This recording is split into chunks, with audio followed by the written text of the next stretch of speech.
My name is Tiffany Casper, and I am from EMR Consultants. Our website is contactemr.com, and you are about to see NoteSwift. My name is Chris Russell. I'm a neurologist, still practicing neurology full-time here in Atlanta, Georgia. And I've been practicing for about 14 years in private practice. I've been using EHR since 2004, and I've been using Dragon since 2005. And after a few years, of realizing that Dragon, although it met the narrative text requirements for the EHR, really about 80% of the patient visit note that you wanted to document, pretty much all of the structured data, everything in between the history of present illness and the assessment was not really being captured by Dragon. There was a lot of point and click involved, there's a lot of typing involved, and really it just slows you down. The traditional way that physicians for decades have dictated the patient visit notes is by the dictation and transcription. You dictate it and then have someone type it up, and they generate a paper note. Now, to be honest with you, that's pretty efficient from the physician standpoint as far as the time that they put into generating the note. There's all sorts of problems on the backside. It takes a long time. None of that data is structured. You have to repeat it every time the patient comes in. You have to kind of go through the information again. You can't do any sort of med-allergy interaction, those sorts of things. So all the stuff the EHR does for you, you can't do it. But it was efficient for the physician's time. And so as doctors have moved over to EHRs, their number one frustration with EHRs, and this has been shown in surveys, has been time to document patient visits. That's number one. Cost is number two, but with the stimulus package and meaningful use, I don't think that's going to be as much of an issue. And so NoteSwift really looks to kind of maintain or even improve on that efficiency that doctors have always had when they dictated their own notes, plus get all the benefit from the EHR.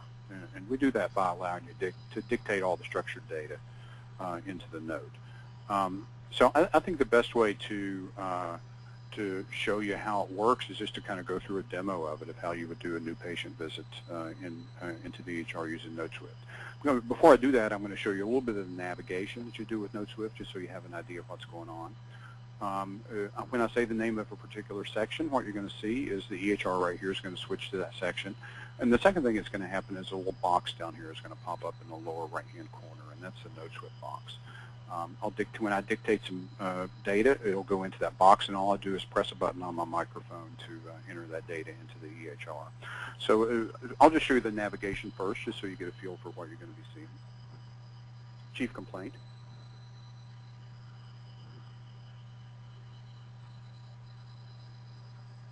HPI. ROS. Past medical. Prescribe. And so here you can see it just goes from section to section. I say the name of the section I want to go to, and it moves the EHR to that section. Then I have a custom box pop up down here in the lower right-hand corner that I'll then dictate the data into.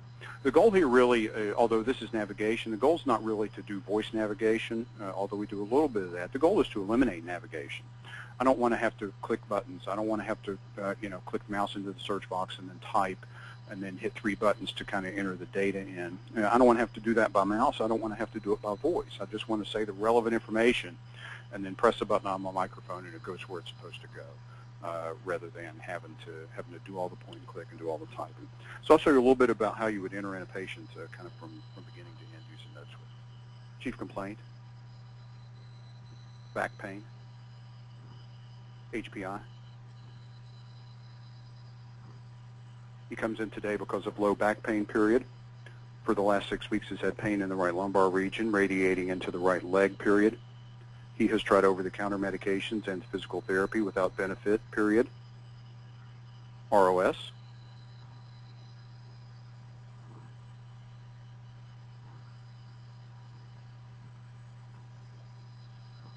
Dizziness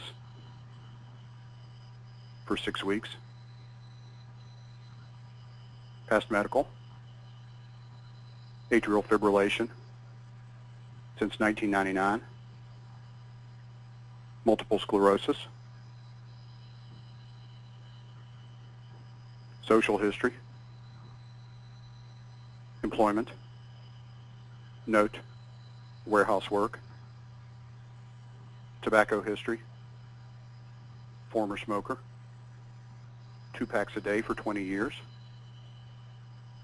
family history,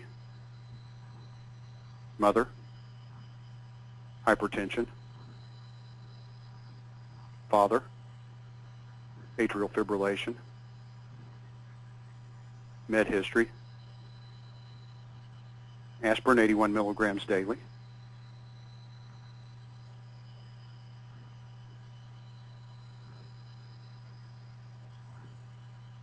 lisinopril 10 milligrams daily,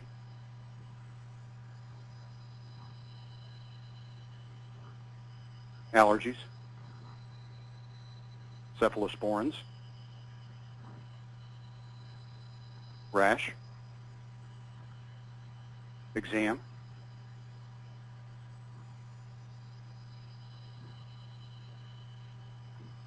light touch, reduced on the plantar surface of the right foot, diagnosis, radiculitis. He has evidence of a right S1 radiculopathy causing pain and numbness in the right foot and has failed conservative therapy, period. Prescribe Flexeril 10 milligrams daily, quantity 30, refills 3.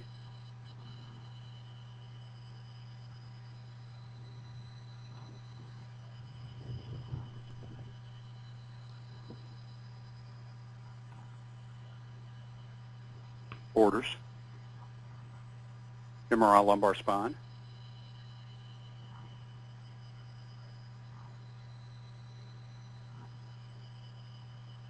and that's it. So you can see that all of the data I dictated, my chief complaint is in, using back pain. I did some narrative text. All of my history, that's all entered in using discrete data.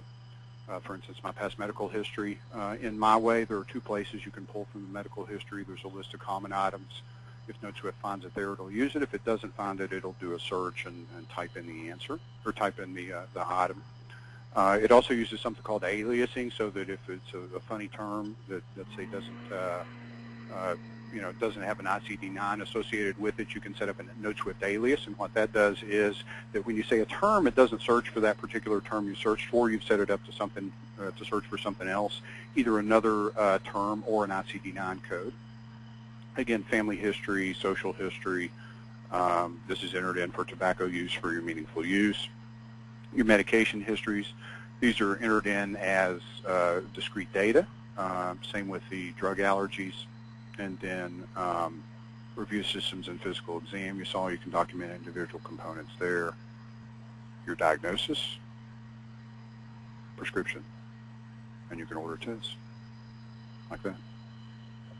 So all of that information is entered in as discrete data where that's applicable, and you can see that really very little in the way of point and click. I think I clicked 3 or 4 times the whole time using the mouse. I never once touched the keyboard. I was just dictating and then pressing a button on my microphone to enter in the data when it was ready to go in. It's interactive too, so that if you make a mistake and see that you've done something wrong, you can quickly correct it. Sometimes when you dictate something, you'll get a choice of items. For instance, when I said radiculitis, there were 3 different items that it could choose from, and I selected the one that I wanted to use that went along with that term. Doctor, is there, I know normally you don't want to focus on the negatives of any product, but since we have resellers and we want to make sure we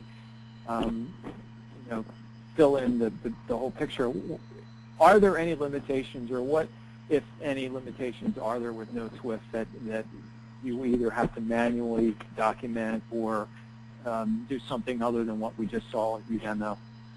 Well, the thing is, when let me kind of start from the positive side. When physicians dictate notes, they do it in pretty much the same way every time. Sometimes they put more information in than others. So the flow from patient to patient is really very similar, if not identical. One thing we do with NoteSwift is we do, make some assumptions about what the doctor's, going to want to enter in a little bit, at least. But you know, having been a physician for as long as I have, and having worked on our Allscripts Pro product as long as I have, you know, the doctors, they're not looking for a million options. What they're looking for is doing what they do, you know, constantly with a lot of speed. That's what they want from the patient visit document. You know, you do have to do a little bit of point and click. For instance, if you're in your physical exam, you know, you'd have to select the exam and then press this checkbox to kind of set up your normal exam. And then you can go and use in NoteSwift and document more normals or abnormals. Same in review systems, hit your little box here with your mouse to bring in all your normals. If you want to, you can, you know, click certain organ systems off and on. So that you do have to do outside of NoteSwift. But you know, I tell you, I use it every day. We have other people who use it every day. There's really not a whole lot that they want to do outside of what it does. Now, we're not in the business of getting rid of point and click, where point and click is applicable. You know, I think there are certainly places where it's faster to do point and click, and you know, so you can still, you know, do all the traditional ways that you interact with your EHR with NoteSwift. So that we're not taking away your ability to use the mouse or to do it manually. It's just another method of entering the data. But you know, what you'll find is 90 to 95% of that data you want to put in, you're going to want to do it using NoteSwift. EMR Consultants is the certified trainer and certified NoteSwift customization specialist for Allscripts Pro. We are a group of trainers composed of IT professionals and healthcare professionals who have more than 15 years of personal experience using EHRs in direct patient care as well as EHR customization. Let us assist you in the next level of automation for your practice.